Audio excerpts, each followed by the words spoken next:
क्रांतिकारक क्रांतीसूर्य महात्मा ज्योतिरावजी फुले, त्यांच्या पत्नी ज्यांनी ज्योतिबांच्या खांद्याला खांदा लावून त्यांची साथ दिली, ज्यांची जयंती आज आपण इथे साजरी करत आहोत, अशा भारताच्या व देशाच्या पहिल्या महिला शिक्षिका ज्ञानज्योती क्रांतीज्योती सावित्रीबाई फुले।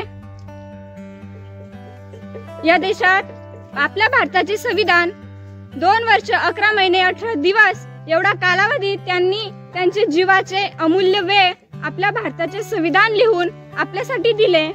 असे भारतीय राज्यघटनेचे शिल्पकार भारतरत्न डॉक्टर बाबासाहेब आंबेडकर, राष्ट्रसंत तुकडोजी महाराज, साहित्यरत्न अण्णाभाऊ साठे, माता जिजाई, माता रमाई व माता भीमाई या थोर महान महापुरुषांना मी कोमल विष्णू पवार प्रथम त्रिवार अभिवादन करते। आज 3 जानेवारी म्हणजे सावित्रीबाई फुले यांची जयंती। सावित्रीबाई म्हणजे काय? सावित्री जर आपल्याला समजून घ्यायची असेल तर त्यांचे विचार, त्या काळामध्ये ती कशी वागली, कशी शिकली, कशी इतरांना समजून घेतलं, किती हाल अपेष्टा तिने सहन केल्या, सावित्री म्हणजे काय हे आपल्याला तिच्या विचारांमधून आपल्याला समजून घ्यायला पाहिजे। 3 जानेवारी नायगाव या गावामध्ये तिचा जन्म झाला।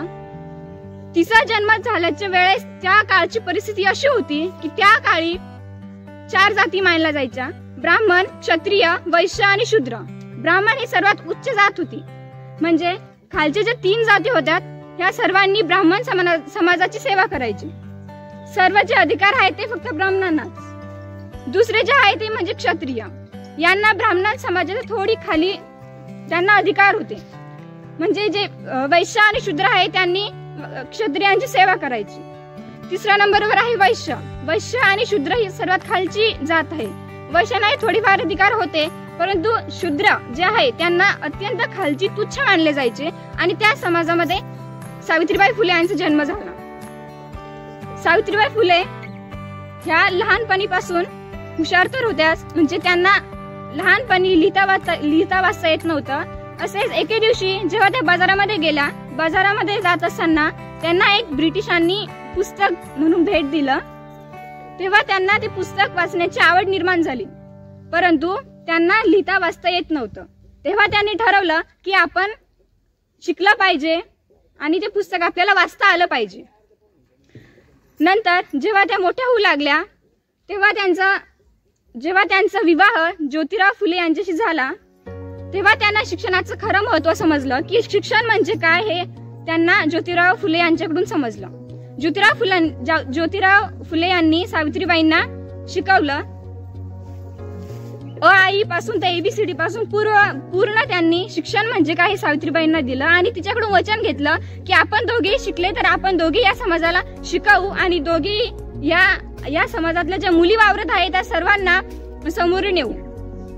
नंतर सावित्रीबाई एवढ्या शिकल्या की त्यांना शिक्षणाचं महत्त्व तर समजलं, परंतु त्यांनी ठाम मत केलं की आपण धैर्याने, त्या स्वतः शिकल्या, त्या धैर्यशील बनल्या, समजूतदार बनल्या आणि मेन म्हणजे त्या कुणालाही नंतर घाबरत नाही। त्यांचा फक्त एकच निर्णय होता की आपण मेल तरी चालतो, परंतु आजच्या मुलींना शिकवलं पाहिजे फक्त, बस एवढंच ध्येय करून त्यांनी त्यांच्या समाजामध्ये त्यांच्या मुलींना शिकवलं।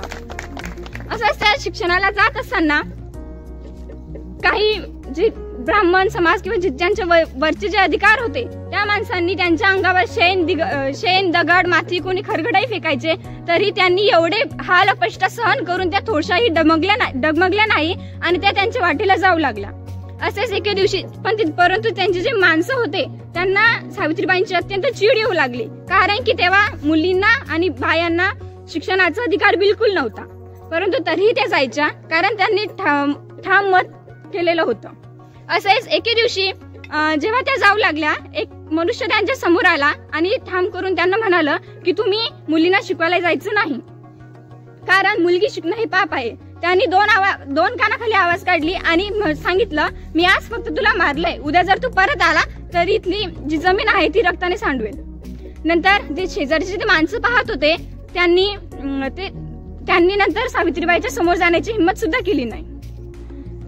सावित्रीबाईंचं जेव्हा मुलींना शिकवायच्या तेव्हा त्या मुली आवडीने शिकायच्या आणि सावित्रीबाईंचं शिक्षणाबद्दल फक्त एवढंच मत होतं, त्यांची सुद्धा अशी व्याख्या आहे की संपूर्ण मनुष्याला जर त्यांच्या सर्वांगीण गुणांमध्ये जर वाढ करायची असेल तर शिक्षण घेणारा आणि शिक्षण देणारा जेव्हा एकत्रित होतो तेव्हा एक चांगला पुरुष तयार होतो. सांगायचं तात्पर्य फक्त शिक्षण देणारा हा समजूतदार आणि शिक्षण घेणारा हा शहाणा आणि शक्तिशाली बनतो. असेच ना तर त्या शाळेमध्ये जाऊ लागल्या, मुलींना शिकवू लागल्या. त्या दोघांनी पुणे भिडेवाड्यामध्ये शाळा सुरू केली. नंतर मग मुली शिकल्या. अगोदर सुरुवातीला 1-2 मुली येऊ लागल्या, नंतर हळूहळू वाढल्या आणि आज आपण पाहतोय प्रत्येक घराघरामध्ये मुलगी ही डॉक्टर, इंजिनियर, IPS, प्राध्यापक सर्व क्षेत्रामध्ये आज मुली समोर आहे.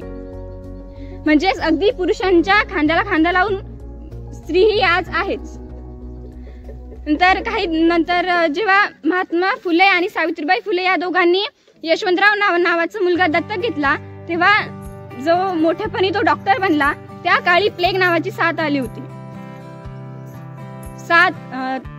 त्या काळी एक आजार आला होता, प्लेग हा एवढा भयंकर आजार होता की त्या आजारावर कोणताही नंतर विलाज नव्हता आणि त्याच्यावर कोणत्याही प्रकारचे औषध गोळ्या नव्हत्या. तो आजार जर झाला तर तो आजार दुसरा नाही होईल जर आपण त्यांना स्पर्श केलं तर. एवढा भयंकर काळ असूनही ज्योतिराव फुले आणि सावित्रीबाई फुले डगमगले नाही आणि त्यांचे तिथले जे माणसं होते ज्यांना प्लेग हा आजार झालेला होता तो त्यांच्या मुलाकडे न्यायचा. कारण की फक्त आपल्या समाजातले जे मुलं होते त्यांना माणसं किंवा जे आहे माणसं त्यांना झाला नाही पाहिजे. आणि असंच एक सावित्रीबाईंनी बघितले की एक धर्तीवर मनुष्य पडलेला ज्याला प्लेग हा आजार झालेला होता. तिने कोणताही विचार न करता त्या आजारी रोग्याला आपल्या खांद्यावर घेतले आणि त्याच्या मुलाच्या दवाखान्यात जाऊ लागला. कारण तो मनुष्य वाचला पाहिजे. आणि तिथे जाता जाता सावित्रीबाईलाही त्या आजाराचा साथ आली त्यांनाही. म्हणजे त्यांनाही तो प्लेग नावाचा आजार आला आणि ह्याच कारणामुळे सावित्रीबाईंचं निधन झालं होतं. सांगायचं तात्पर्य फक्त एवढंच आहे की सावित्रीबाई फुले या एवढ्याशा म्हणजे त्यांच्या परिस्थितीमध्ये जसं शिकल्या, एवढ्या मोठ्या झाल्या, मुलींना एवढं शिकवलं. त्यांचा आज कार्यक्रम इथे आपण जर साजरा केला याला फक्त कार्य तेवढंच वाटेल की जर आपणही त्यांच्यासारखं शिक्षण घेतलं, आपल्याला जर शिक्षणाचं महत्त्व समजलं तरच आपण म्हणूया की इथे चांगला कार्यक्रम साजरा झाला. बस एवढंच बोलून मी माझे शब्द संपवते. धन्यवाद. जय ज्योती, जय क्रांती.